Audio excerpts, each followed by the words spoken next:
যেখানে আপন কন্যা আপন বোন 8 বছরের বাচ্চা মেয়েও যেখানে নিরাপদ না, যে মাটিতে তোমরা টিকবা কেমনে? আরে ছেলেরা বুঝো, এটা তোর বোন আছে ছোট, আগামী দিনে তোর বোন নিরাপদে বাঁচবে কেমনে? আব্বা, তোমাদেরও তো ছোট বোন আছে। 8 বছরের মেয়ে যদি আমার বাংলার জমিনে যদি 92% চাইতে বেশি মুসলমান, 3 লক্ষের চাইতে বেশি মসজিদ আছে বাংলাদেশে, প্রতিদিন কমপক্ষে 30 লক্ষ ছাত্র ছেলে মেয়ে মাদ্রাসায় পড়ে, যে বাংলাদেশে 5 ওয়াক্ত নামাজের মসজিদে আজান হয়, সারা বাংলাদেশে কোথাও এমন নাই যেখানে আজান নিষিদ্ধ। তাহলে সারা বাংলাদেশের কোনায় কোনায় যেখানে 5 ওয়াক্ত নামাজের আজান হয়, যেখানে এত কোটি কোটি মুসলমান, সেখানে যদি 8 বছরের মেয়ে ধর্ষিতা হয়, 8 বছরের মেয়ের যদি কল্লা শরীর থেকে কাইটা আলাদা করে ফেলা হয়, এতটা ছোট্ট মাসুম মেয়ে, ও আখিরাতে গিয়ে কি বলবে? আল্লাহর কাছে কি বলবে?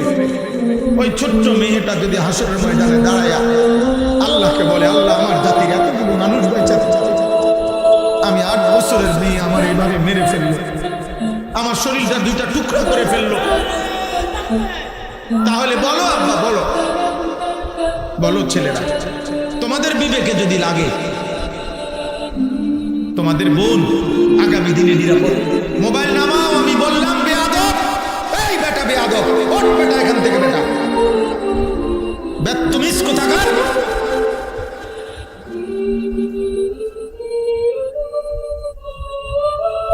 কত বড় বেয়াদব, চিন্তা করছেন? বেয়াদব কি পরিমাণ ঘাটতেরা, যে এতগুলো কথা বলতেছি কিন্তু ওর মোবাইলে আনবে।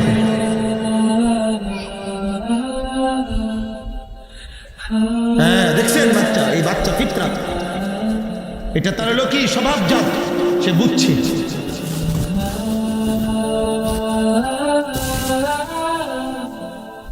প্রত্যেক মানব সন্তানের ভিতরে এই ছোট বাচ্চা ওইটা বুঝছে। ওই দেখছেন নি, ওই মোবাইল ধরে রাখছে, মানে সৃষ্টিগতভাবে গুনার প্রতি ঘৃণা। খোদার কসমে কোরআন ধরে বলি, আল্লাহ মানুষের জন্মসূত্রে দিয়ে দিছিলেন, এই পরিবেশ নষ্ট করে দিয়েছে। আল্লাহ জন্মসূত্রে মানুষের বাচ্চার মধ্যে আল্লাহকে মানার যোগ্যতা দিয়েই পাঠাইছে।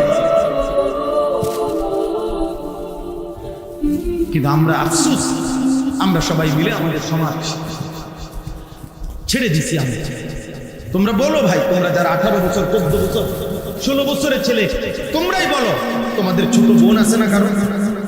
তো তোমাদের বোন আগামী দিনে কেমনে নিরাপদ থাকবে বলো? সবাই মিলে যেভাবে তোমরা মোবাইলে পাগল হয়ে গেলা, সবাই যে যা পাইতেছো দেখতেছো, সবাই মনে করে যাচ্ছ সারা পৃথিবীর সব নারী, তোমার দেশের সব মহিলা উলঙ্গ হয়ে যাক, তুমি সবাইকে দেখতে চাচ্ছ, তাইলে আগামী দিনে তোমার বোন বাঁচবে কেমনে? তোমার কন্যা বাঁচবে কেমনে? আমারও তো 4.5 বছরের ছোট্ট মেয়ে আছে, আমার সেই মেয়ে বড় হবে কোন সমাজ? বলো, আগামী দিনে আল্লাহ চাহে তো এখন তোমাদের যাদের বয়স 16 বছর, 18, 20 বছর, আল্লাহ যদি হায়াত দেয়, আমরা দোয়া করি আল্লাহ তোমাদেরকে হায়াত দিক, তো তোমরাও পারবা আগামী 10 বছরের ব্যবধানে। আল্লাহ দিলে ইনশাআল্লাহ তোমরা তো বিয়ে করবে। তো যে মেয়েটা বড় হইতেছে, আগামী দিনে তুমি যাকে বিবাহ করবে, ও যদি ইজ্জত নিয়ে বড় না হয়, সতীত্ব নিয়ে বড় না হয়, চরিত্র নিয়ে বড় না হয়, তো তুমি চরিত্রবান মেয়ে প্রত্যেকে খুঁজে দিবে। তোমরা যে যাকে পাচ্ছ, যে যেখানে পাইতেছ, নারীর ছবি তুলতেছ, মেয়ের ছবি তুলতেছ, যে যাকে পাচ্ছ তারে ফুসলাইয়া প্রলোভন করে হারাম প্রেম ভালোবাসার নামে অশ্লীলতার মধ্যে ডুবাই দিতেছ। তা আগামী দিনে বাঁচবা কেমনে আব্বা? পবিত্র নারী মিলবে কিভাবে? মোবাইলের নারী আর ঘরের বিবাহিত স্ত্রী এক কথা না, দুইটা তো এক বিষয় না রে বাপ। বাঁচতে শিখো, বাঁচতে শিখো। আমরা বললাম এটা একক কোন সরকারের দায়ী করলে হবে না,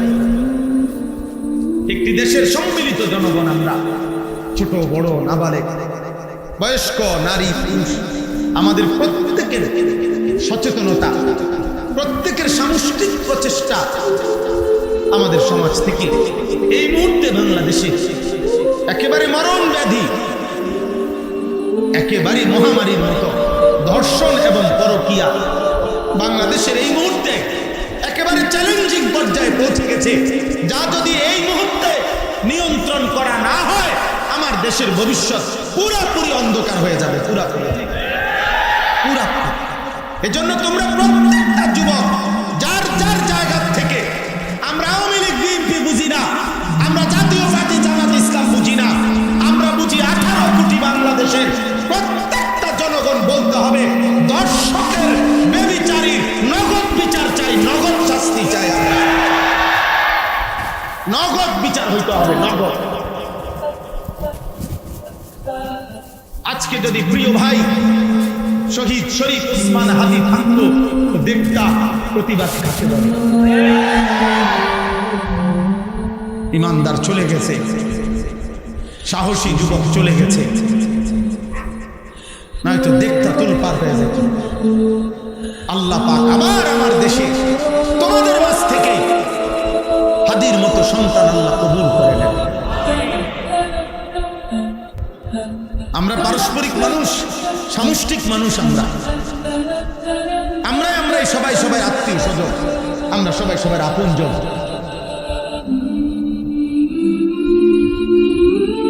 আমাদের মা, আমাদের বোন, আমাদের নারী, আমাদের কন্যারা যদি আমাদের সমাজে নিরাপদে থাকতে না পারে, যেখানেই লাঞ্ছিত হয়, যেইখানেই হোক, যার দ্বারাই হোক, সেটাই চরম ঘৃণিত এবং তার বিরুদ্ধে প্রতিবাদ করা আমাদের দায়িত্ব।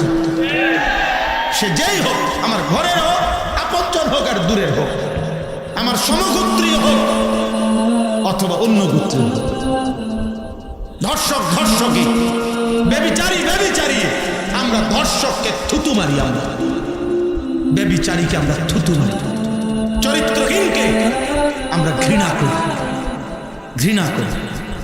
আল্লাহ নবী সাল্লাল্লাহু আলাইহি সাল্লাম বলেছেন দুইটা পাপ মারাত্মক, একটা হলো জিনা, ব্যভিচার, নারীর সাথে হারাম সম্পর্ক, আরেকটা হলো মদ পান করা, নেশা করা, নেশা।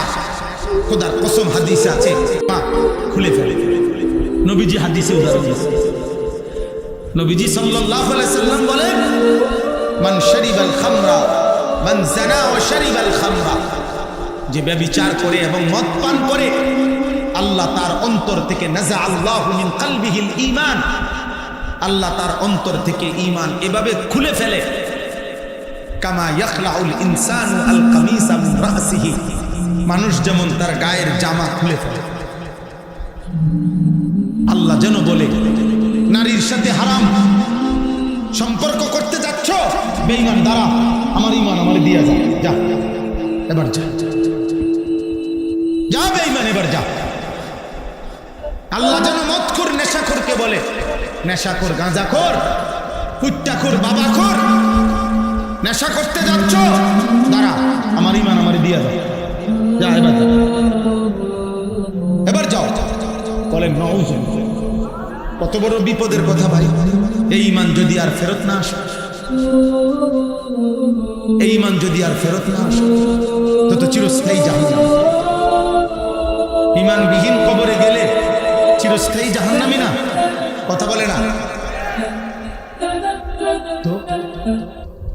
এই অবস্থায় যদি মৃত্যু হয়, উলঙ্গ ছবি দেখতে দেখতে তুমি যে রাত গভীরে ঘুমায় গেলা, আর যদি ঘুম না ভাঙে,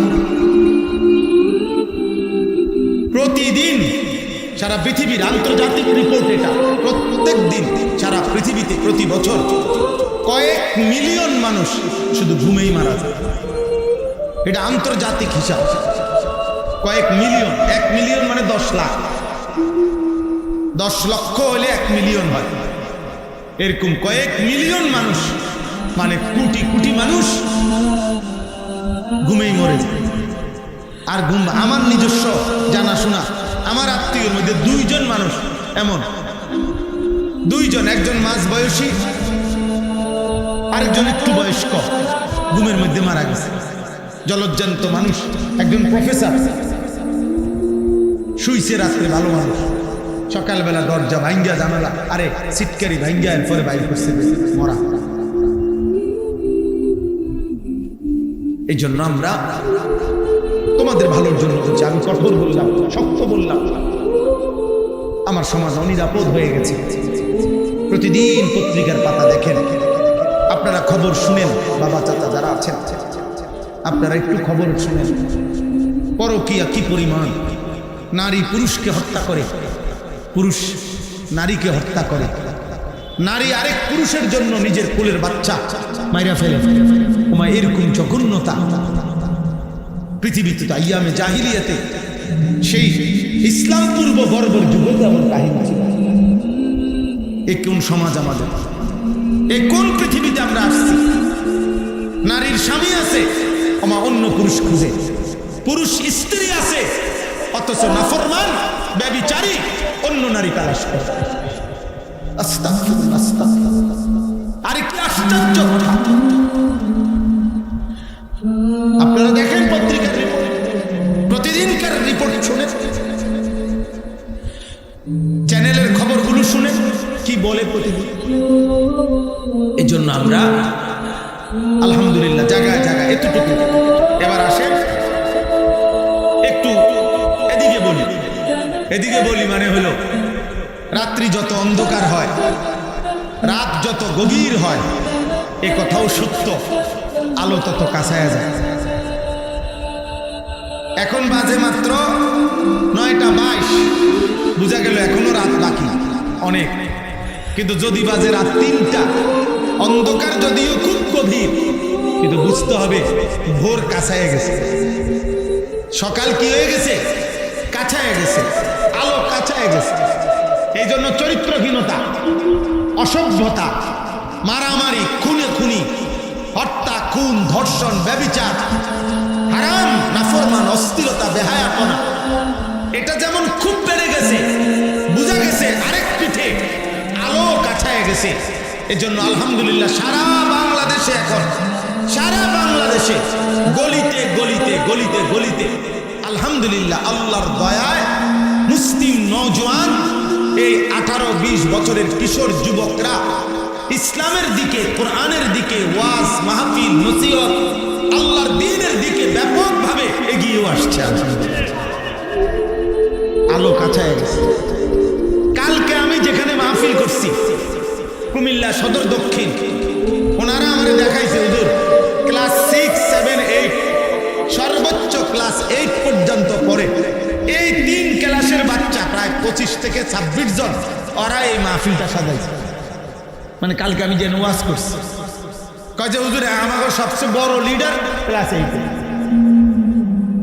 তাহলে বোঝা গেল আলো কাছায় গেছে, আলো কি কাছায় গেছে। আলহামদুলিল্লাহ প্রত্যেক জায়গায় সারা বাংলাদেশে আমরা, সেদিন আমি সিলেট ফজরের নামাজের পরে বাদ ফজর বয়ান করছি। এই 3-4 দিন আগে আমরা একটা কাজ করি সারা বাংলাদেশে, ফজর ক্যাম্পেইনের কাজ করি। অর্থাৎ ফজরের নামাজে মুসল্লি বৃদ্ধির জন্য সারা বাংলাদেশে আমরা ফজরের মুসল্লি বৃদ্ধির জন্য প্রচারণা করি। কিশোর যুবকদের মাঝে ছেলেরা ফজর পড়বে, ফজরের নামাজই হবে। আমাদের বিজয় ফজরের নামাজে, কোরআন শরীফে আছে, সূরা বনী ইসরাঈলের মধ্যে আছে, ফজরের নামাজ বিজয়ের নামাজ, ফজরের নামাজ। এই জন্য ফজরের নামাজের অনেক ফজিলত। নবীজি সাল্লাল্লাহু আলাইহি সাল্লাম বলছে, ফজরের নামাজ মুমিন আর মুনাফিকের পার্থক্য করে। কোন ব্যক্তি মুমিন না মুনাফিক, আল্লাহর কসমে কোরআন ধরে বললাম, নবীজির হাদিস মতে এটা প্রমাণ হয় কিভাবে? ফজরের নামাজ। নবীজি যাকে ফজরের নামাজে অনুপস্থিত দেখতেন তাকে মুনাফিক মনে করতেন। সাহাবায়ে কেরাম বলছেন, আমরা নবীজির জামানায় যাকে আমরা ফজরের জামাতে না দেখতাম, খোদার কসম আসনা বিহি জান, হযরত আব্দুল্লাহ ইবনে ওমর বলেন, আমরা তাকে ভাবতাম হয় রোগাক্রান্ত আর নয়তো মুনাফিক। লোকটি হয় অসুস্থ যার কারণে আসতে পারে নাই, আর নয়তো মুনাফিক। মুনাফিক। মুনাফিক কোরআনুল কারীম স্পষ্ট আছে মুনাফিকের ব্যাপারে। আল্লাহ বলছে মুনাফিক এমন, মূলতই সে আল্লাহর পথে আসতে চায় না। ওয়ালাউ আরাদুল খুরুজা লা আ'আদ্দু লাহু উদ্দা। আল্লাহ বলে সে যদি আসলে আমার পথে বের হইতে চাইতো তাহলে কিছু প্রস্তুতি নিত। মানে আসলে যদি সে ফজরের নামাজ পড়তে চাইতো তাহলে সে মোবাইলে অ্যালার্ম দিত, তাইলে সে অ্যালার্মওয়ালা ঘড়ি কিনত, তাইলে তার আগে আগে ঘুমাইয়া যাইত, তাইলে সে এক দুজনের সাথে পরামর্শ করত যে ভাই আমি কিভাবে উঠতে পারি। এই নিয়ে তার কোনো মানসিক প্রস্তুতি নাই, এটা তার কলজার ভিতরেও নাই। তাইলে আল্লাহ তাআলা বলছেন এটা মুনাফিকের চিহ্ন। ওয়ালাকিন কারিহাল্লাহু বিআসাহুম ফাসাব্বাতাহুম ওয়া ক্বিলা কুদু মাআল কাঈদিন। নাউযুবিল্লাহ। আল্লাহ কোরআনে বলছে মূলত মুনাফিক এমন, আল্লাহই চায় না মুনাফিক ইমানদারের সুরত ধরুক। আল্লাহ বলেন আমি চাই না, মুনাফিক ঘৃণিত। এই জন্য আমি চাই না ওই আমার পথে আসুক, যা। এই জন্য আল্লাহই তখন তাকে বসাইয়া রাখে আর বলে উকউদু মাআল কাঈদিন। আমার যেই নাফরমান বান্দা আমার আল্লাহকে ভুলে বসে আছে জায়গায় জায়গায়, তুইও যা ওই নাফরমানদের সাথে বসে থাক, বাইরে যা হইতে থাক। কোরআন শরীফের আয়াত কি সাংঘাতিক কথা দেখছেন। এই জন্য তো বলতেছিলাম বাদ ফজর দেখছি যুবক সাইকেল দিয়ে দিয়া ফজরের নামাজ জামাত ধরছে। পুরা 3 তালা মসজিদ, সিলেট শহরে সদরে একটা বড় মসজিদে পুরা 3 তালা দোতলা নিচতলা কানায় কানায় পূর্ণ ছিল। কারণ ওই মুসল্লিরা বললো যে হ্যাঁ হুজুর এটা ইনশাআল্লাহ আগামী দিনে এটা হবে ইনশাআল্লাহ, খুব দ্রুতই ইসলামের বিজয় হবে, চূড়ান্ত বিজয় হবে সেদিন। মুসলমানের জুম্মা আর ফজরের মুসল্লি বরাবর হবে যেদিন। নিয়ত করো ইনশাআল্লাহ, ইনশাআল্লাহ তোমার হাতে আগামী দিনের পতাকা উঠবে ইনশাআল্লাহ, কালিমার পতাকা, ইসলামের পতাকা ইনশাআল্লাহ। সারা পৃথিবী আড়মোড়া ভেঙে নতুন করে রেডি হচ্ছে। সারা পৃথিবী 2 ভাগ হয়ে যাচ্ছে, কুফর একদিকে মোমেন একদিকে। আগামী দিনে চূড়ান্ত যুদ্ধ এমনই হবে। আল্লাহ আমাদেরকে বুঝ দান করেন, আল্লাহ আমাদেরকে বিবেক দান করেন। আল্লাহ তাআলা আমাদের এই ছেলেদেরকে আল্লাহর দিকে ফিরায়া দেন। আমি অনুরোধ করলাম একটা ছেলেকে হলে বললাম, প্রিয় ভাই আমার এটা ফিকির, আমার এটা চেষ্টা, আমার এটা আন্তরিক প্রচেষ্টা। আমি আর এখন কাউকে কোনো প্রতিপক্ষ মনে করি না, কাউকে না, কারো প্রতিপক্ষ আমার কোনো প্রতিপক্ষ মনে করি না। আমার আর কোনো প্রতিপক্ষতার দরকার নাই। আমি মনে করি আমাদের এই মুসলিম কিশোর যুবক নওজোয়ানরা আল্লাহর দিকে ফিরবে, 5 ওয়াক্ত নামাজ পড়বে, ফজরের নামাজ জামাতে পড়বে, আগামী দিনের ইসলামের পতাকা উড়াবে ইনশাআল্লাহ। ইনশাআল্লাহ বলো, ইনশাআল্লাহ বলো নওজোয়ান, ইনশাআল্লাহ। তোমরা চেষ্টা করো আব্বা, নষ্ট হইও না। নষ্ট হইলে কেউ মনে রাখবে না। পচে গেলে মানুষ ফেলে দিবে, আবর্জনা মানুষ ফেলে দেয়, পচা জিনিস মানুষ ফেলে দেয়, নষ্ট হয়ে গেলে মানুষ ফেলে দেয়। তুমি যদি চরিত্রহীন নারী দেখে দেখে, ছবি দেখে দেখে, অশ্লীল দৃশ্য দেখে দেখে, উলঙ্গ ছবি দেখে দেখে আব্বা শরীরটা, চরিত্রটা, আখলাকটা নষ্ট করে ফেলো, কেউ খবর নিবে না। খবর নি। মা বাপ, আপন বাবা একসময় বলে ফেলে নিজের মার কাছে, নিজের স্ত্রীর কাছে, এই অজাত মানুষ হইতো না, বাদ দাও। আপন পুতের ব্যাপারে বলে ফেলে এই অসভ্য আর মানুষ হইতো না, বাদ দাও। তারে যেটা মনে করি এটা করতে কর, আমি জানি না তার ব্যাপারে। কোনো বাবা যদি এটা বলে ফেলে এবার তারে ডাকবে কে? মা যদি বলে ফেলে এবার তাকে ডাকবে কে? বলো ভাই। এই জন্য ফজরের নামাজ পড়ো। ফজরের নামাজ বরকতপূর্ণ নামাজ। নবী সাল্লাল্লাহু আলাইহি সাল্লাম বলেছেন, মান সাল্লা সালাতাস সুবহি ফাহুয়া ফি জিম্মাতিল্লাহ।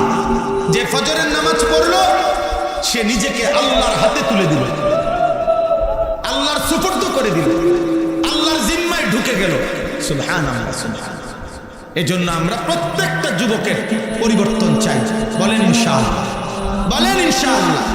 আমার মাদ্রাসা কুমিল্লা ক্যান্টনমেন্ট ময়নামতি সাহেবের বাজার, আলহামদুলিল্লাহ মাদ্রাসায় এই বছরও 534 জন ছাত্র আছে, নিয়মিত ক্লাস করে। 450 উপরে ছেলে বোর্ডিংয়ে খায়। আমি আরেকটা বড় জায়গা কিনছি আমার মাদ্রাসার জন্য, 115.5 শতক জায়গা, একসাথে প্রায় 2,67,00,000 টাকা শুধু জায়গার দাম। এই উদ্দেশ্যে কিনছি যে একটা আলাদা প্রতিষ্ঠান করতে চাচ্ছি, যে প্রতিষ্ঠানের উদ্দেশ্য সারা বাংলাদেশের স্কুল কলেজ ইউনিভার্সিটির যত কিশোর নওজোয়ান এরা বছরের যেই কোনো দিন যার যখন ছুটি হয়, সুযোগ হয়, অবসর হয়, 3 দিন হোক 30 দিন হোক, 1 ঘন্টা হোক 30 ঘন্টা হোক, আসবে যাবে, সেখানে দিন শিখবে। অজু নামাজ সূরা কেরাত দোয়া কালাম পাক নাফাক রুকু সেজদা যেটুকু সময় হয় শিখবে। যে আসবে যখন দিন শিখবে তখন, যার সময় যতক্ষণ দিন শিখবে ততক্ষণ, এটা আমার আশা।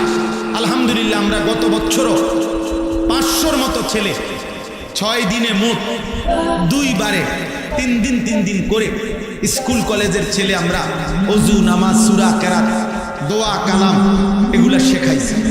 এই বছর এই কোরবানির পরে 13ই জুন আমি দাওয়াত দিয়ে রাখি ছেলেদেরকে, যার সুযোগ হয় জুন মাসের 13 তারিখ দ্বিতীয় শনিবার আমাদের মাদ্রাসায় সকাল 8টা থেকে একেবারে রাত 9টা পর্যন্ত, এশার নামাজ পর্যন্ত দিনব্যাপী কিশোর যুবকদের বিয়াতি কোর্স, একদিনের কোর্স হবে।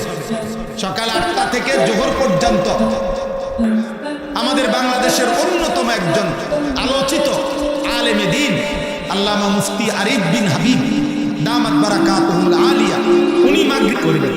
যার সুযোগ হয় যাওয়ার চেষ্টা করবেন। কোনো নাস্তা খাওয়া দুপুরের সব আমাদের দায়িত্ব, রাতের সব আমরা জিম্মাদার, শুধু গাড়ি ভাড়া দিয়ে যাইবেন, গাড়ি ভাড়া দিয়ে আসবেন। যাদের সুযোগ হয় যাওয়ার চেষ্টা করবেন, বলেন ইনশাআল্লাহ। যাদের সুযোগ হয় আমাদের মাদ্রাসার ওই বিশাল জমিতে অংশগ্রহণ করবেন। আমরা এক নামাজের মুসল্লা পরিমাণ, জায় নামাজ পরিমাণ টাকা নেই। একটা জায়গা, আমাদের ওই জায়গা 4,200 টাকা, এক মুসল্লা পরিমাণ জায় নামাজ পরিমাণ টাকা। আমি কাগজ দেই সারা দেশে, হ্যান্ডবিল আছে আমার, হ্যান্ডবিলের মধ্যে আবেদনটা লেখা আছে, বিকাশ নাম্বার আছে, অ্যাকাউন্ট নাম্বার আছে। যার সুযোগ হয়, একটা বড় স্বপ্ন, একটা বড় কমপ্লেক্স হবে, যে পারে অংশগ্রহণ করবে। আল্লাহ তাআলা তৌফিক দান করেন। আপনাদের প্রত্যেকের কাছে আমরা অনুরোধ করলাম, আপনারা আপনাদের ছেলেদের দিকে নজর দেন, আপনাদের মেয়েদের দিকে নজর দেন, আপনাদের পরিবারের স্ত্রী সন্তান ছেলে মেয়ের দিকে আখিরাতের বিষয়ে আরেকটু যত্নবান হন। ইদানিং কালে আইসা আমরা বেশি অভিভাবকরা বাড়ি ঘর বিল্ডিং দালান বাজার সদাই বিদেশ আর ছেলে পেলেকে তার হাতে ছেড়ে দিচ্ছেন। এমনি তো বাবা সন্তান মানুষ হয় না, মানুষের বাচ্চা গাভীর বাচ্চা এক না, গাভীর বাচ্চা পুরা গ্রাম দৌড়ায়, কারণ তার শুধু একবেলা আইসা দুধ খাইলেই চলে, ঘাস কদ্দুর খাইলেই চলে, তার কোনো আখলাক শিখা চরিত্র শিখা এমন কোনো বিষয় নাই। কিন্তু মানুষের বাচ্চা আর গরুর বাচ্চা এক না। মানুষের বাচ্চাকে শুধু ভাত খাইলে হয় না, মানুষের বাচ্চা শুধু গুণ চাইলে হয় না, মানুষের বাচ্চাকে ঈমান শিখতে হয়, ইসলাম শিখতে হয়, আখলাক শিখতে হয়, চরিত্র শিখতে হয়, চরিত্র শিখতে হয়। হাদিসের মধ্যে স্পষ্ট আছে, মিশকাতের মধ্যে হাদিস আছে, এক সাহাবী আয়েশা নবী সাল্লাল্লাহু আলাইহি সাল্লামকে জিজ্ঞেস করছে, ইয়া রাসূলুল্লাহ আমাকে নামাজ শিখিয়ে দেন। তিনি নবী সাল্লাল্লাহু আলাইহি সাল্লাম বললেন, তুমি আমাদের সাথে 2 দিন থাকো, 2 দিন থাকো এবং প্রত্যেক ওয়াক্ত নামাজে আমাদের সাথে নামাজ পড়ো। তখন 2 দিন টানা সাহাবী নবীজির সাথে নামাজ পড়ছেন, দেখছেন। আল্লাহ নবী সাল্লাল্লাহু আলাইহি সাল্লাম বললেন, 2 দিন পরে তুমি কি এই 2 দিনের ধারাবাহিক নামাজ দেখেছো? সাহাবী বললেন হ্যাঁ। আল্লাহ নবী বললেন, তাহলে এভাবেই সারা জিন্দেগি নামাজ পড়ো। তাহলে নবীজি নিজের কাছে রাইখা কি করছেন বলেন না? শিখাইছেন। কি করছেন? শিখাইছেন। হযরত মালিক ইবনুল হুয়াইরিস একজন সাহাবী, বুখারী মুসলিমের হাদিস, আল্লাহর নবী বলেন, ওই সাহাবী বলেন, আমরা 14-15 বছরের কিশোর ছেলে, এক বয়সী, আমরা কয়েকজন নবীজির কাছে আসলাম, এসে থাকার অনুমতি চাইলাম। নবীজি আমাদেরকে থাকতে দিলেন দিন শিখার জন্য। সাহাবী বলেন, আকামনা ইনদাহু 20 ইয়াওমান, আমরা 20 দিন টানা নবীজির কাছে ছিলাম। বুখারীর হাদিস, মুসলিম শরীফের হাদিস। আমরা 20 দিন নবীজির কাছে ছিলাম। 20 দিন থেকে আল্লাহর নবীর কাছে আমরা দিন শিখলাম। 20 দিন পরে দেখেন, 20 দিন পরে নবীজি এবার বললেন, ইরজিউ ইলা আহলিকুম, তোমরা তোমাদের বাড়িতে ফিরে যাও। ওয়া আল্লিমুহুম, তোমাদের পরিবারের সদস্যদেরকে এবার যা শিখছো এবার তোমরা গিয়ে শিখাও, শিখাও। এবং বললেন, ওয়াসাল্লু কামা রাআইতুমুনি উসাল্লি, এই 20 দিনে আমারে যেভাবে নামাজ পড়তে দেখেছো, তোমরা মহল্লায় গিয়ে এভাবে নামাজ পড়ো। এরপরে বলছেন, ওয়া ইজা হাদারাতিস সালাহ ফালিউআদ্দিন আহাদুকুম, নামাজের ওয়াক্ত হইলে তোমাদের মধ্য থেকে একজন আজান দিও। ওয়ালিয়া উম্মাকুম আকবারুকুম, তোমাদের মধ্যে বয়সে যে একটু বড় সে ইমামতি করুক। কি বোঝা গেল? 20 দিনে এই পরিমাণ দিন শিখছে, এবার ওনাগরে আজানও শিখাইছে, এমনকি ইমামতি করা পর্যন্ত ওনারা শিখে ফেলছে। তাইলে ওয়া নাহনু শাবাবাতুল মুতাকারিবুন, হাদিসের শব্দ। উনি বলেন আমরা ছিলাম এক বয়সী যুবক। তাহলে 14 বছরের সাহাবী, 15 বছরের সাহাবী নবীজির কাছে দিন শিখছে, দিন শিখছে। 10 বছরের সাহাবী দিন শিখছে। 13 বছরের সাহাবী নবীজির কাছে থাইকা দিন শিখছে। আপনারা আপনাদের এই সন্তানদেরকে দিন শেখান, স্কুলে পড়ুক, কলেজে পড়ুক, ইউনিভার্সিটি পড়ুক, কোনো অসুবিধা নাই, কিন্তু কিছুটা সময় আলাদা করেন, আলাদা করেন। প্রিয় ভাই, তোমাদেরকেও বলি ভাই, দিন শিখো, আল্লাহকে চিনো। আব্বা মুসলমান হতো, সেই জিব্বা আল্লাহর দেওয়া, সেই জিব্বায় আল্লাহর দেওয়া কোরআন একটা লাইন দেখা দেখা যেই মুসলমান আল্লাহর কোরআন দেখে দেখেও শুদ্ধ পড়তে পারে না, আহা, তার চাইতে বড় দুর্ভাগা, বদনসিব, মন্দ কপাল আর কে হইতে পারে? যার দেওয়া চোখ, সেই চোখে মালিকের কোরআন দেখে না। যার দেওয়া জিব্বা, ওই চোখে আল্লাহর কালাম পড়তে পারে না। এর চাইতে বড় দুর্ভাগ্য আর, এর চাইতে বড় দুর্ভাগ্য কি ভাই বলেন আপনি? আমি তো প্রায় বলি, ওই যে অসংখ্য মুসলমান আছে আমাদের সমাজে যাদের উপরে হজ ফরজ, কিন্তু 60 বছরেও যেই মুরব্বীর হাতে 3টা ফুট বিদেশ গেছে, বিল্ডিং করছে, মেয়ে দিয়ে দিছে, কত কিছু করছে উনি, কিন্তু উনার কপালে আল্লাহর ঘরে যাওয়াটা জুটে নাই, কাবার কালো গিলাফ দেখে নাই, মদিনার রওজা, নবী সাল্লাল্লাহু আলাইহি সাল্লামের সামনে দাঁড়াইবার মতো মহব্বত কলিজায় জাগে নাই। আপনি কিসের আশেক মিয়া? গায়ের জোরে বললে হবে মিয়া?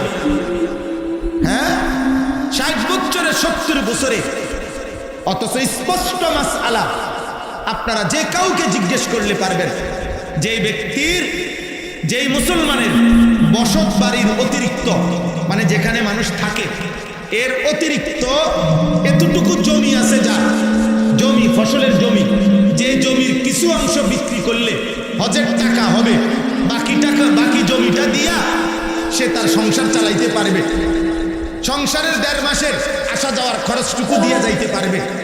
কিছু জমি বেচলেই, একাংশ জমি আছে 15 শতক, মনে করেন 5 শতক বেচলেই হজের টাকা হয়, এবং বউ বাচ্চা ওই যে হজে থাকবে যে কয়দিন, এই কয়দিনের বাজার সাজারের টাকা হবে, আর বাকি জমি তো আছেই, ওইটা দিয়েও আইলে চলতে পারবে। এই কোরআন হাতে বললাম, আল্লাহ কসম, ওই মুসলমানের উপরে হজ করা ফরজ, ফরজ, ফরজ। এবং এমন মুসলমান যদি হজ না করে মরে যায়, তো আল্লাহর নবী বলছে ওইটা হয়তো ইহুদি মরছে, নয়তো খ্রিস্টান মরেছে, মুসলমান মরে নাই।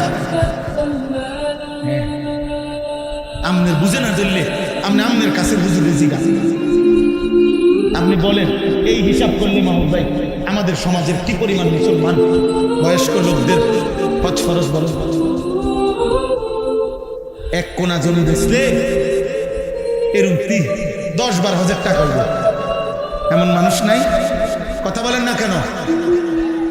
আল্লাহ নবী বললেন ওই লোকের মৃত্যু হবে কিসের মৃত্যু? ইহুদির মৃত্যু, খ্রিস্টানের মৃত্যু, মুসলমানের নয়। যিনি সুপারিশ করবেন তিনি কথা বলছেন। তো সুপারিশ করবো কোন আব্বায়? আপনার কোন বাপে সুপারিশ করবে? হ্যাঁ, গপ মারে সাধুহানি ভইয়া গেলাম হইলে মনটা তো চায়, কার মনে না চায়? 3টা ফুট এই বয়সে বিদেশ পাঠাইছি, তারা যদি দয়া কইরা পাঠায় বাপেরে বিদেশ, আরে হজে, তাইলে তো যাইলাম। বুঝি মানছে ফুট বিদেশ পাঠাইলে নি হজ ফরজ হয়। কথা বলেন না কেন? হজ ফরজের সাথে ফুতের বিদেশ কি? মেয়ের বিয়ের কি সম্পর্ক? বিল্ডিং এর কি সম্পর্ক? আমা কিও কোন হুজুর, কোন মেয়ে বিয়ে দেয় সারি নাই, কোন বদুয়ার করি নাই, এত সকাল হজ কি? না, এত সকাল হজ না। হজ করবেন আপনি 200 বছর পরে। আপনি হজ, আপনি তো বাঁচবেন 600 বছর পৃথিবীতে। কাজে আপনার বয়স যে সময় 550, পাফুনে 600, এই সময় হজ করেন। আপনি এত সকাল ফিরতেন করেন? আপনি তো আসছেন নূহ আলাইহিস সালামের হায়াত নিয়ে। আমরা তো নূহ আলাইহিস সালামের হায়াত নিয়ে আসছি পৃথিবীতে, না তো এত সকাল কিসের হজ? খাম খেয়ালি, আর খাম খেয়ালি। দিন শিখেন, আপনি মাসআলা বুঝেন। আপনি আলেমে দিন থেকে জিজ্ঞেস করেন, হুজুর আমার জমি আছে একজুর, আমার টাকা আছে এত, আমার উপরে হজ ফরজ কিনা? আপনি জানেন এটা? আপনি জিজ্ঞাসা করলে ক্ষতি কি? না, জিজ্ঞাসা করে শুধু একটা মাসালা, ফিতরা কত, এই কথাই এনে জিজ্ঞাসা শুধু। কেন? উনি জানেন না, ভিতরে খবর আছে। হুজুরের আব্বায়ও যদি কয় 110 টাকা হিসাব করে, বুঝেন না হিসাব? অসুবিধা এটা মাইক দিয়ে কইলে কি? এটা যদি 3 তালার মাইক দিয়েও বলে টাকা তো 110 না, মানুষ 5 জনের 500 টাকা দিয়ে দেবো, এটা একেবারে মাইকিং করে দিলে কি? এই জন্য ফিতরা জিজ্ঞাসা সবার আগে, কিন্তু যাকাত জিজ্ঞাসা করেন। কি বিষয়টা? যাকাত তো ফরজ, কুরবানি ওয়াজিব। এটা ইচ্ছার উপরে না, এটা শরীয়তের মাসআলার উপরে। আমাদের মনে করেন এই বছরের হিসাব হইল, এই বছর 1,78,500 টাকা। কোরবানির 3 দিন যার কাছে 1,78,500 টাকা অতিরিক্ত যার কাছে আছে, এই পরিমাণ তার উপরেই কোরবানি ওয়াজিব 3 দিনের মধ্যে। যে ছেলেটা বিদেশ থেকে বাড়িতে টাকা 20,000 30,000 টাকা পাঠাইছে, মনে করেন আপনাদের যে ছেলে, এই ছেলে সে তো বাড়িতে টাকা দিছে বাপ মারে, তো হে তো সারা বছরই টাকা দেয়, এখনো দিছে। কিন্তু এই ছেলেটার কাছে কোরবানির 3 দিন, আজকে 2 বছর 5 বছর যে বিদেশ করে, তার কাছে 1,80,000 টাকা নাই। কথা বলেন না কেন? তাহলে তার উপরেও তো কোরবানি ওয়াজিব, তার কোরবানি করি। কথা বলেন না? 3 ফুট কামাই রোজগারি করে, মনে করেন একজন বিদেশ, একজন শহরে চাকরি করে, একজন গ্রামে দোয়ানদারি করে, ওমা মিলছে কোরবানি আসছে, হ্যাঁ তুই 25,000 দে, এইতে দিছে 15,000, এইতে দিছে আব্বা আমি গ্রামে দোয়ানদারি করি, ধরেন আমি দিছি 10,000, সব মিলাইয়া টাকা 50,000 মিলাইছে, মিলাইয়া আব্বা আমার নামে কোরবানি দিছে, গোস্তের ব্যবস্থা হয়েছে, এটা নিয়ে কোরবানি। এ বুঝিয়ে মিল্লা জিল্লা কুমিল্লা, এটা নিয়ে কোরবানি। কোরবানি বুঝি এমনি হয়? কোরবানি বুঝি, কোরবানি তো পরিবারের উপরে ওয়াজিব হয় না, মানুষের উপরে ওয়াজিব। বুঝছিনি আমার কথাটা? কোন পরিবারের হিসাব না, হিসাব হলো মানুষ, ব্যক্তি হিসাব। তাইলে আপনার ঘরে উপার্জন করে যতজন, ওদের লগে কথা বলতে হবে, ওরা জানতে হবে ওই উপার্জনকারী লোকটা ছেলে হোক আপনার অবিবাহিত হোক, বালেগ হইলেই হইছে, যার বীর্যপাত হয় সেই বালেগ। তাহলে ওইরকম সন্তান সে যদি আপনার 1,78,500 টাকা, এ ধরেন 1,80,000 টাকা তার কাছে যদি অতিরিক্ত জমা থাকে, তার উপরেই কোরবানি ওয়াজিব। এখন ফ্যামিলির যতজনের কম অতজনের উপরেই কোরবানি ওয়াজিব। বাপের কোরবানিও দিবেন, ছেলের কোরবানি কোরবানিও দিবে। মহিলাদের মধ্যে যে সমস্ত মহিলা ওনার কাছে কিছু স্বর্ণ আছে, 1 বড়ি 1.5 বড়ি মনে করেন, আর ওই কোরবানির 3 দিন ওনার কাছে কিছু টাকাও আছে, 30,000 টাকা, 10,000 টাকা, 5,000 টাকা, তো স্বর্ণ আর টাকা এই দুইটা মিলাইলে যদি 1,80,000 টাকা হয় দাম, দুটোটার দাম মিলাইলে, তাহলে নিঃসন্দেহে ওই মহিলার উপরে কোরবানি আছে। বলেন বলেন কত লক্ষ কোটি নারীদের উপরে কোরবানি ওয়াজিব না চাচা? মহিলার 1 বড়ি স্বর্ণ গহনা আর মহিলার কাছে 10,000 5,000 টাকা আছে, তো দুইটা মিলাইলে 1,80,000 টাকা হবে নি? 1 বড়ি স্বর্ণের দামে তো 2 লাখ টাকার উপর, 2,70,000। কিও মহিলার মাতেও না, মহিলারে বলেও না, মহিলার এগুলা মহিলা বেটিতে জিগাইলেও বলতো না, বা সাবধান এটি তুমি বুঝতা না, তোমার কাম শুধু রুডি, তুমি শুধু রুডি বেলবা আর গোস্ত রাইনবা আর রাক্ষস বাকিগুলা খাবে, আর মহিলার কোনো আখেরাত নেই। বুঝেন না? মহিলারে মনেও করাবে না। যে মহিলা আজকে 40 বছর 30টা বছর তোমার সংসার করে, তোমার সন্তানের জন্য সে তার জীবনটা শেষ করে দিছে, সে এই ফ্যামিলির মহিলা স্ত্রী, সে আজকে এত বছর সংসারের জন্য এত কিছু করে, তার জন্য কোরবানি দিলে অসুবিধাটা কি? অসুবিধাটা কি? 20,000 টাকা আল্লাহ দিছে, 25,000 টাকা আল্লাহ দিয়েছে, তো আল্লাহর দেওয়া সম্পদ আল্লাহর পথে ব্যয় করিলে আল্লাহ আবার দিবে, আবার দিবে না? কথা বলেন না? আগের বার কে দিছে, তো পরের বার কে দিবে? তো খরচ করার আগে দিছিল কে? তো খরচ করলে আল্লাহ আবার দিবে, আল্লাহ আবার দিবে। এই জন্য আমাদের সমাজে অসংখ্য পুরুষের উপরে মহিলাদের উপরে কোরবানি ওয়াজিব। আপনারা খামখেয়ালি করেন, খামখেয়ালি করেন। আল্লাহ তাআলা আমাদেরকে আমল করার তৌফিক দান করেন। আমি এই শেষ কথা আমার এটা, কোরবানির মধ্যে আল্লাহ তাআলা বলছেন, বান্দা আমি শুধু 2টা জিনিস চাই। 1 নাম্বার জবানে আমার নাম, আমার জিকির। 2 নাম্বার দিলে তাকওয়া, আমি আল্লাহর ভয়, আমার ভালোবাসা। আমি তোমার থেকে 2টা নেব, জবানে আমার নাম শুনবো, দিলে আমি ভয় শুনবো, তাকওয়া। আল্লাহ তাআলা বলেন, তুমি যদি জিকির করো বিসমিল্লাহ আল্লাহু আকবার, এটা যে বলো আমি আল্লাহ তাআলা এটাতেই খুশি, আর দিলে যে আমি আল্লাহর জন্যই করেছ, এটা যে আমি বুঝ পাইছি, আমি এটাই খুশি। আমি এই 2টাই নেব, গোশত পুরাটা তোমারে দিয়ে দিই, আমার গোশত লাগবে। ফাকুলু মিনহা, গোশত তুমি খাও, আত্মীয়রে খাওয়াও, গরিব দুঃখীরে খাওয়াও, আমার লাগবে। আমি তাকওয়া চাই। আমি কি চাই? তাকওয়া চাই। আমি হারাম টাকা দিয়ে কোরবানি দিলে হবে না, তাহলে সেটা তাকওয়া হবে। গুনাহমুক্ত হইলে হবে না, শতভাগ পবিত্র টাকা হতে হবে। কি হইতে হবে বলেন না? আমার মসজিদ আজকে জুমার সময় জিজ্ঞাসা করছে আমারে, এই সুদখোরের কোরবানির কি হবে? আমি বলছি সুদখোরের উপরে কোরবানি ওয়াজিব হয় না, কারণ সুদখোরের তো কোনো টাকাই নাই, এটা জানেন? সুদখোর তো ফকির, কারণ সুদখোরের সুদের যে টাকা এটা তো হের না, হারাম তো এর মালিক নাই, তাতে তো ফকির। তারা আমরা সবাই মিললে আগে গোশত দিয়ে আসা উচিত। ফকির এ তো ফকির মূলত, নাই তো সে হারাম খাবে কেন? এই জন্য হারাম দ্বারা কোরবানি দিলে সে কোরবানি আদায় হবে।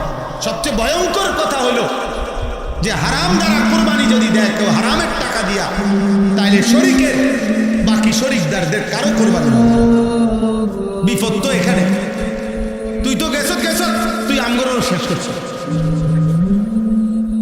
মারছে তো মারছে, সবাই মেরে শেষ, বরবাদ করে দিচ্ছে। এই জন্য সতর্ক থাকা চাই, সতর্ক থাকা। আল্লাহ আমাদেরকে হালাল উপার্জন থেকে কোরবানি করার তৌফিক দান করেন। আল্লাহ তাআলা পুরুষ নারী মা বোন আমাদের সকলকে বুঝে শুনে কোরবানি আদায় করার তৌফিক দান করেন। নবীজি সাল্লাল্লাহু আলাইহি সাল্লাম হযরতে ফাতেমা রাদিয়াল্লাহু তাআলা আনহাকে বলছেন, ফাতেমা মনে রেখো কোরবানির প্রথম ফোঁটা রক্ত মাটিতে পড়বার সাথে সাথে আল্লাহ পিছনের সব গুনাহ মাফ করে দেন। অনেক ফজিলত, অনেক ফজিলত, অনেক নেকি আব্বা, অনেক নেকি, অনেক নেকি। মহব্বতের সাথে ইনশাআল্লাহ কোরবানি আদায় করবেন। বলেন ইনশাআল্লাহ। কয়েকদিন নফল রোজা রাখার চেষ্টা করেন। কোরবানির আগের দিন পর্যন্ত 9 জিলহজ 9টা রোজা রাখা নবীজির মুবারক আমল। আলহামদুলিল্লাহ, আল্লাহ নবী বলছেন জিলহজের প্রথম দিন থেকে কোরবানির আগের দিন পর্যন্ত এই 9টি রোজার প্রত্যেকটি রোজা, একটি রোজা 1 বছরের পূর্ণ রোজার সওয়াব। এই রাতগুলোতে ইবাদত করলে সবে কদরে ইবাদতের সওয়াব। আলহামদুলিল্লাহ, আমরা গত প্রথম দিন থেকে আজকে পর্যন্ত সবগুলো রোজা রাখছি আলহামদুলিল্লাহ। বাকিগুলো রাখার পূর্ণ ইরাদা আছে ইনশাআল্লাহ।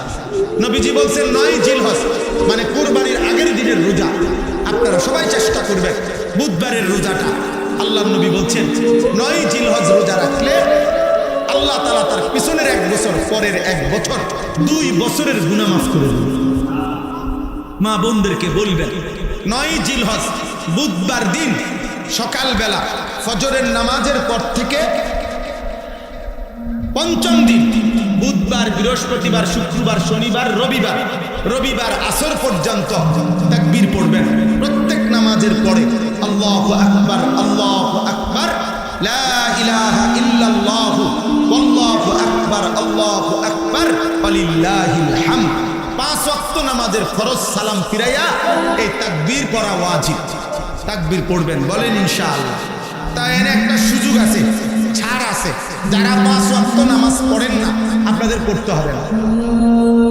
না হে কই করি হে তো নামাজই পড়ে না, এই নাফরমান পড়বে কই? বোঝেন নাই কথা? বেনামাজি নাফরমান, তুমি পড়তে হবে না। তুমি তাকবীর পড়বে কোন জায়গায়? তুই তো নামাজই পড়ে। অতএব আগে কি সিদ্ধান্ত নেন? 5 ওয়াক্ত নামাজ পড়বো ইনশাআল্লাহ। আল্লাহ তাআলা আমাদেরকে তৌফিক দান করেন, আল্লাহ আমাদেরকে কবুল করে নেন।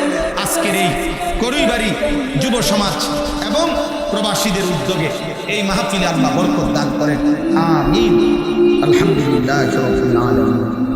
আল্লাহুম্মা আনতাস সালাম ওয়া মিনকাস সালাম, তাবারাকতা ইয়া যাল জালালি ওয়াল ইকরাম। মাওলায়ে করিম আপনি মাফ করে দেন, রব্বে করিম আপনি মাফ করে দেন, মেহেরবান মাওলা আপনি মাফ করে দেন। আয় আল্লাহ আপনি মাফ করে দেন। আয় আল্লাহ।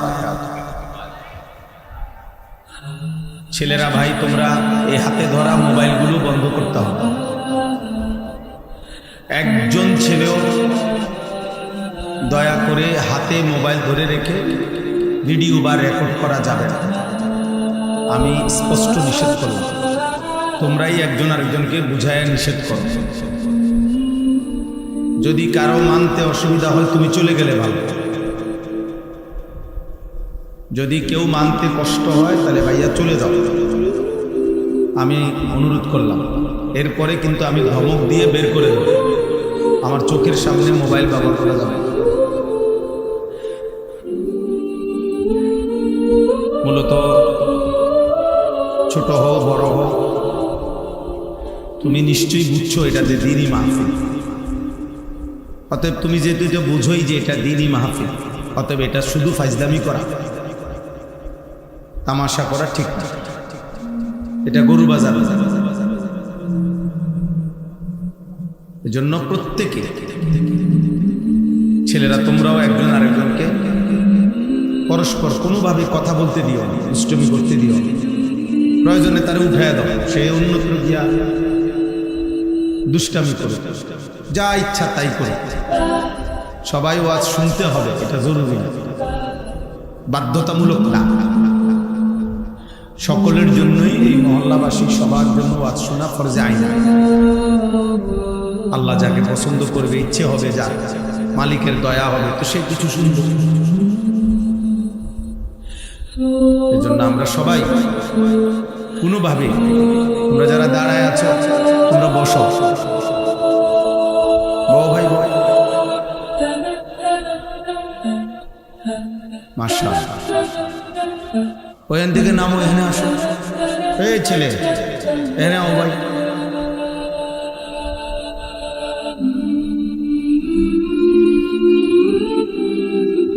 একজনও দাঁড়ায় থাকো।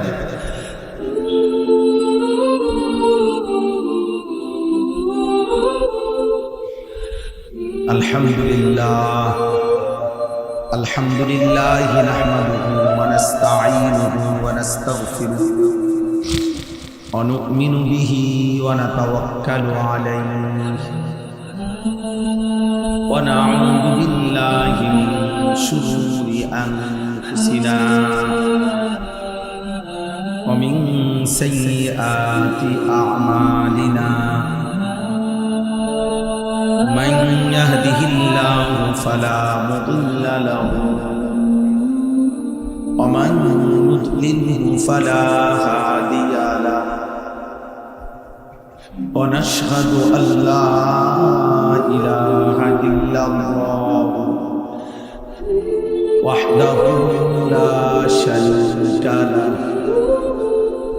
ونشهد أن سيدنا وحبيبنا ومولانا محمدا عبده ورسوله أما بعد فأعوذ بالله من الشيطان الرجيم بسم الله الرحمن الرحيم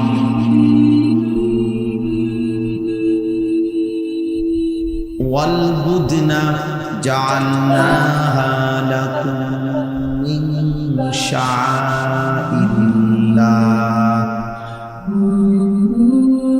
من شعائر الله لكم فيها خير فاذكروا اسم الله عليها صواف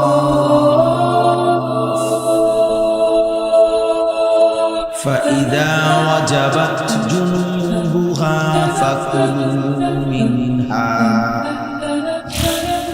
فكلوا منها وأطعموا القانع والمعتر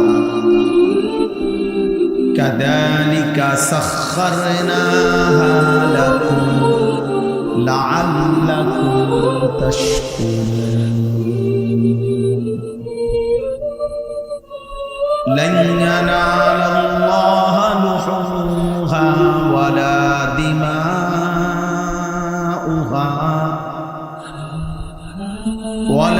دماؤها ولكن يناله التقوى منكم كذلك سخرها لكم لتكبروا الله على ما هداكم وبشر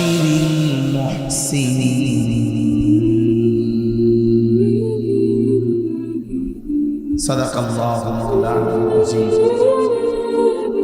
وقال نبينا صلى الله عليه وسلم ما عمل آدمي عملا يوم النحر أحب إلى الله من إهراق الدم اللهم صل على محمد وعلى آل محمد كما صليت على إبراهيم وعلى آل إبراهيم إنك حميد مجيد اللهم بارك على محمد وعلى آل محمد كما باركت على إبراهيم وعلى آل إبراهيم إنك حميد مجيد سبحانك لا علم لنا إلا ما علمتنا إنك أنت العليم الحكيم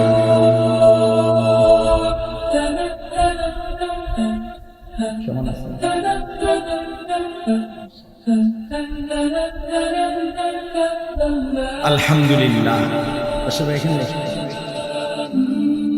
আলহামদুলিল্লাহ। আল্লাহ পাক রব্বুল ইজ্জত যুল জালাল ওয়াল ইকরামের ফজল করম, রব্বুল আলামিনের অপরিসীম ইহসান, মেহেরবানি, দয়া। আল্লাহ তাআলা আমাদেরকে আজ 22 মে 2026 রোজ শুক্রবার কুমিল্লা জেলা মুরাদনগর উপজেলাধীন বাঙ্গরা বাজার থানা অন্তর্গত করুইবাড়ি যুব সমাজ ও প্রবাসীদের উদ্যোগে আজকের এই মোতাবাররাত তৃতীয় বার্ষিক তাফসীরুল কোরআন মাহফিলে আল্লাহ তাআলাই আমাদেরকে আসবার বসবার আল্লাহর জন্যই জমা হওয়ার তৌফিক দান করেছেন, আলহামদুলিল্লাহ। নওজোয়ান ভাই, কিশোর নওজোয়ান, অল্প বয়সী ছেলেরা, সবার কাছে তোমাদের আবারও বলছি, দয়া করে আল্লাহর ওয়াস্তে অল্প কিছুক্ষণ সময় ধরে নাও, সর্বোচ্চ 1 ঘন্টার ভিতরে ইনশাআল্লাহ মুনাজাত হয়ে যাবে, দোয়া হয়ে যাবে। এই সামান্য একটু সময় আমি অনুরোধ করছি, আল্লাহর ওয়াস্তে তোমরা পৃথক পৃথক, আলাদা আলাদা তুমি মনোযোগ দিয়ে আল্লাহর কথা শুনো, বরকত হবে। কেউ কারো দিকে মনোযোগ দেওয়ার দরকার নেই, তুমি একাই মনোযোগ দাও, আল্লাহ তাআলা এতে বরকত দেবে। একজন মানুষের জীবন সবচেয়ে বড় সৌভাগ্য আল্লাহর কোরআন শোনা, আল্লাহর কোরআন বলা। ওই জবান সবচেয়ে দামি, যেই জবান আল্লাহর কথা বলে। ওই চোখ সবচেয়ে দামি, যে চোখ আল্লাহর ঘর দেখে। ওই কান সবচেয়ে দামি, যে কান আল্লাহর কথা শুনে। কোরআনুল কারীমের মধ্যে আল্লাহ তাআলা কাফের, মুশরিক, বেঈমান এবং নাফরমানদেরকে জানোয়ারের সাথে তুলনা দিয়েছেন। আর তুলনা দিয়ে বলছেন, কেন জানোয়ারের সাথে তুলনা দিলেন কেন? আল্লাহ বলছেন এই কারণে যে তাদের দিল আছে কিন্তু আমি আল্লাহকে নিয়ে ভাবে না, তাদের কান আছে কিন্তু আমি আল্লাহর কথা শুনে না, তাদের চোখ আছে কিন্তু আমি আল্লাহ তাআলার কুদরত দেখে না, আমাকেই দেখে না। তো আল্লাহ তাআলা বলছেন এমন মানুষগুলো হচ্ছে জানোয়ারের মতো। উলাইকা কাল আনআম। তাইলে প্রিয় ভাই, এখান থেকে আমরা প্রত্যেকেই নিজের পরিচয় নিজেই মিলাইতে পারি। আমি আসলে মানুষ না মানুষরূপী জানোয়ার, এটা সহজ হিসাব। আমার দিলের হালাত কি, আমার কানের অবস্থা কি, আমার চোখের অবস্থা। যেই চোখ আল্লাহ তাআলার কুদরত দেখে না, যেই কান আল্লাহর কথা শুনে না, যেই দিল আল্লাহর কথা নিয়ে ভাবে না, আল্লাহ বলছে ও জানোয়ার। উলাইকা কাল আনআম। এই মানুষগুলো জানোয়ারের মতো। বাল হুম আবাল, অথবা জানোয়ারের চাইতে নিকৃষ্ট। তাহলে এর চাইতে জঘন্য কথা আর কি হতে পারে? তাহলে যাদেরকে আল্লাহ তাআলা জানোয়ারের মতো বলছে, তাদের পরিচয় আল্লাহ নিজে বলছে, লাহুম কুলুবুল লা ইয়াফকাহুনা বিহা ওয়া লাহুম আযানুন লা ইয়াসমাউনা বিহা ওয়া লাহুম আ'য়ুনুন লা ইউবসিরুনা বিহা। আল্লাহ বলেন যাদেরকে আমি বলেছি জানোয়ার, ওরা হলো ওই মানুষ যাদের অন্তর আছে কিন্তু কিছুই বোঝে না, যাদের কান আছে কিন্তু আল্লাহর কথা শোনে, যাদের চোখ আছে কিন্তু আল্লাহর কুদরত দেখে না। আল্লাহ তাআলা বলছেন ওরা এমন মানুষগুলোকে দিয়ে আমি আল্লাহ জাহান্নামকে পূর্ণ করব। ওয়ালাকাদ যারানা লি জাহান্নামা কাসীরাম মিনাল জিন্নি ওয়াল ইনস। অগণিত মানুষ এবং জিন দিয়ে আমি আল্লাহ জাহান্নামকে পূর্ণ করব। তো জাহান্নামকে পূর্ণ করবে আল্লাহ যাদেরকে দিয়ে, আল্লাহ বলছে ওরা মানুষরূপী জানোয়ার। এই জন্য দোস্ত, একজন ছেলে হলো বুঝতেছে এই পৃথিবীতে ওই মানুষের চাইতে বড় বোকা আর কেউ নাই যে নিজেকে চেনে না। কমপক্ষে আত্মপরিচয় যার কাছে নাই, ও কোনোভাবেই মানুষ, যে নিজেই বুঝে না আমি মানুষ না জানোয়ার। যে নিজের ব্যাপারেই বোঝে না যে আমি যা করছি তা আসলে উচিত না অনুচিত, তা ঠিক হইতেছে না ব্যাঠিক হইতেছে, আসলে এটাই আমার করণীয় কিনা নাকি অন্য কিছু, আমি আসলাম কোত্থেকে, আমি যাচ্ছি কোথায়, কে আমাকে পাঠাইলেন, কেন পাঠাইলেন, তিনি আমার কাছে কি চাচ্ছেন, আমি যা করছি এটাই আমার সৃষ্টিকর্তা চায় নাকি তিনি ভিন্ন কিছু চাচ্ছেন। এই সামান্য এই কিছু বুঝ, এটুকু বোঝাপড়া যার বিবেকের মধ্যে নাই, ও আসলে মানুষ না, ও কোনোভাবেই মানুষ না, ও এই জানোয়ারের আইটেম, এই জানোয়ারের আইটেম। এই জন্য বললাম এটা বড় নিয়ামত, অনেক বড় নিয়ামত।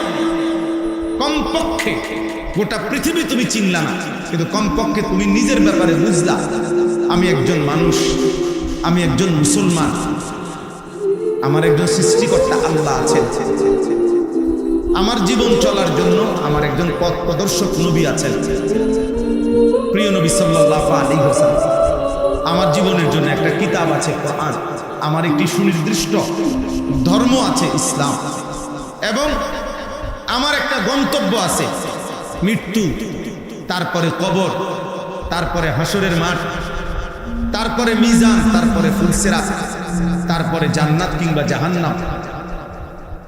এই যে একটা ধারাবাহিকতা, এতটুকু বুঝ, আমি মানুষ, আমি মুসলমান, আমার আল্লাহ আছে, আমার নবী আছে, আমার কিতাব আছে, আমার ধর্ম আছে, আমার মৃত্যু হবে, আমি কবরে যাব, সেখান থেকে আমাকে একদিন হাসরের ময়দানে উঠানো হবে, বিচারের মাঠে আমার আমল নামা মিজানের পাল্লায় ওজন হবে, আমাকে ফুলসিরাত পার হইতে হবে, হয় জান্নাতে পৌঁছতে হবে নয়তো জাহান্নামে পৌঁছতে হবে। দূর সিরিয়া যার মনে আছে, যে বুঝে, খোদার কসম সেই কেবল মানুষ, বাকিগুলো জানো,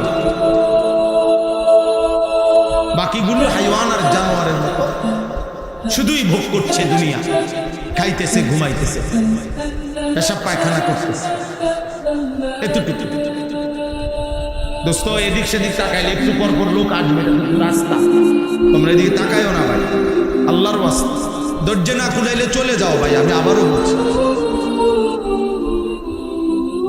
যার দরজা না খুলায় সে চলে গেলে ভালো।